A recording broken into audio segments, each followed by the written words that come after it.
کہ بابا جی میرے والد صاحب دبئی چلے گئے اور اس کا کوئی اتا پتہ نہیں ہے، کم از کم 4-5 سال ہو گئے، ابا جی کا کوئی اتا پتہ نہیں ہے۔ اب اگر مر گیا تو ہم اسی طرح تسلی رکھیں، اور اگر زندہ ہے تو انتظار کریں کہ وہ آئیں گے۔ اس نے فال مال نکالا، کہنے لگے کہ بیٹا فکر کرنے کی ضرورت نہیں ہے۔ آپ نے دیکھا ہوگا کہ ہمارے سادہ مسلمان وہ عجیب لوگ ہوتے ہیں، بھئی میری اولاد نہیں ہو رہی، اللہ کے بندے آپ کی اولاد نہیں ہو رہی، شاہ یقیق کے پاس چلے جاؤ۔ ماشاءاللہ ہم نے بزرگوں کو سب کا ٹیسٹ لیا ہے، لیبارٹری کی ہے جی، اولاد نہیں ہو رہی، کلندر کے پاس چلے جائیں، شاہ یقیق کے پاس چلے جائیں۔ میرے رزق کا مسئلہ ہے، عبداللہ اصحابی جو ٹھٹا کے اندر اس کے پاس چلے جائیں، ان کے پاس چلے جائیں۔ میں بیماریوں کا شکار ہوں، اس کے لیے شاہ نورانی کے پاس چلے جائیں۔ آدمی کچھ دماغ سے تو کام لے لے کہ یہ جو اتنی بڑی ہستیاں اللہ نے اس مقام تک ان کو آسمان تک پہنچایا، یہ ہستیاں اس مقام تک کیسے پہنچے، اس کو آپ نے کبھی سوچا نہیں کہ میں کلندر شاہ بابا کی درگاہ پہ جا کر کے، مزار پہ جا کر اس کی چوکٹ پہ سجدہ کرتا ہوں، مجھے یہ سوچنا ہوگا کہ عثمان شاہ مروندی جس کو کلندر کہا جاتا، اس نے پوری زندگی اس نے کس کی پوجا کی ہے؟ سبحان اللہ، کتنے بڑے لوگ۔ مجھے کیا ہو گیا، میں تو اس کا دشمن ہوں، اگر وہ زندہ ہو جائے نا، قبر سے اٹھے کس کر کے جوتا مارے اس کے منہ پہ کہ کتے کا بچہ، میں پوری زندگی میں خدا کو پوجتا تھا اور تو آ کر کے ہماری قبر کو پوجتا۔ کاش کہ اگر یہ لوگ، یہ اللہ والے، خدا ان کو اٹھنے کا اگر موقع دے دے نا تو اس قسم کی مریدوں کی کھال اتار دیں جوتیوں سے۔ اللہ نے اتنا بڑا مقام ان کو خود دیا محمد رسول اللہ کے جوتے سیدھا کرنے سے، غمی میں، خوشی میں، مصیبتوں میں، تندرستی میں، بیماری میں، وہ خود اللہ کو پکارا کرتے تھے۔ اللہ پاک عرب کو جزائے خیر دے۔ آپ نے مسجد نبوی میں دیکھا ہوگا، ہمارے مولوی بھی کچے ہوتے ہیں، عجمی ہے بس۔ عرب کے اندر کمزوریاں ہیں، کوتاہیاں ہیں، ٹھیک ہے، وہ میرے اندر بھی ہزاروں ہیں، لیکن آپ ان کے کمالات کو تو دیکھ لو نا، کہ ایک آدمی مزار نبی پاک صلی اللہ علیہ وسلم کو صرف سلام کرو، السلام علیکہ ایھا النبی، السلام علیکہ یا رسول اللہ، السلام علیکہ یا خلیفۃ رسول اللہ الاول سیدنا ابا بکر، السلام علیکہ یا خلیفۃ رسول اللہ الثانی سیدنا عمر، سلام کرو بس، ٹھیک ہے۔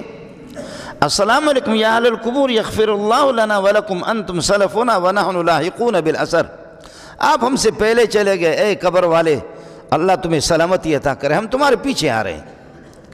اب قبر والے واپس نہیں آئیں گے، ہم جائیں گے۔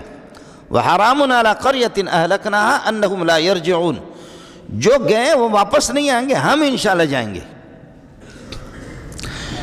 یہ جو فال نکالتے ہیں نا، یہ جو آپ نے دیکھا کہ بعض قسمت بتاتے ہیں، تو ہم لوگ مولوی آپس میں لڑ پڑے، کہتے ہیں یار ایک بڈھا ہے وہ خوب جانتا ہے، سب کچھ جانتا ہے۔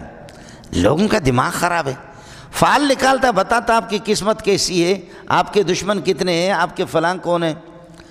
میں نے کہا چلو، صدر میں بہت پرانی باتیں، 30-35 سال پرانی باتیں، جب بابا کے پاس گئے، میں نے کہا کہ بابا جی میرے والد صاحب دبئی چلے گئے اور اس کا کوئی اتا پتہ نہیں ہے، کم از کم 4-5 سال ہو گئے، ابا جی کا کوئی اتا پتہ نہیں ہے۔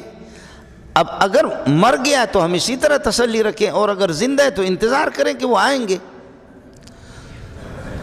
اس نے فال مال نکالا، کہنے لگے کہ بیٹا فکر کرنے کی ضرورت نہیں ہے، والد صاحب آپ کا بہت خوش ہے، اور یہ کہ پیسہ خوب کما رہا ہے، اور وہ انشاءاللہ 1.5 سال میں آنے والا ہے۔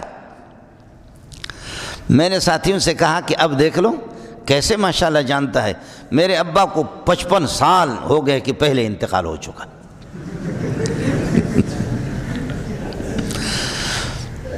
کہ میں چھوٹا سا تھا، بوتل جتنا تھا، ابا جی کا انتقال ہو گیا، اس کی شکل غریب کی معمولی سی میرے ذہن میں ہے کہ کوئی فقیر تھا، مسکین تھا، غریب، بکریاں چراتا تھا، داڑھی والا تھا، اور امروٹی شریف رحمۃ اللہ علیہ، سید تاج محمد امروٹی رحمۃ اللہ علیہ کے مرید تھے، لوگوں سے سنا، تھوڑی سی شکل مجھے یاد ہے، لیکن یہ جو قسمت معلوم کرتا ہے نا ہاتھ کی لکیر دیکھ کر کے، ان کی قسمت بتاتے کہ آپ کی قسمت میں یہ ہے۔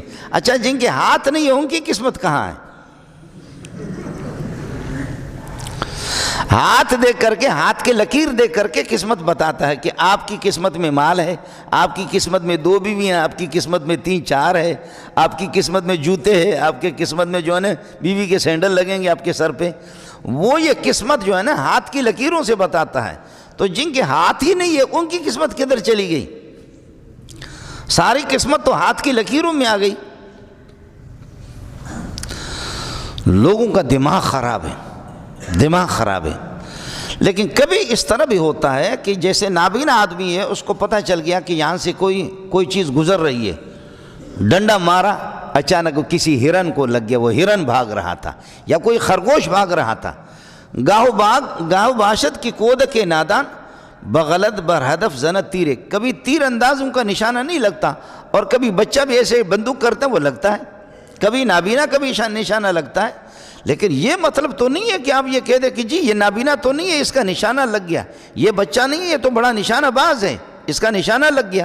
دماغ تیرا خراب ہے، وہ نشانہ باز کہاں سے؟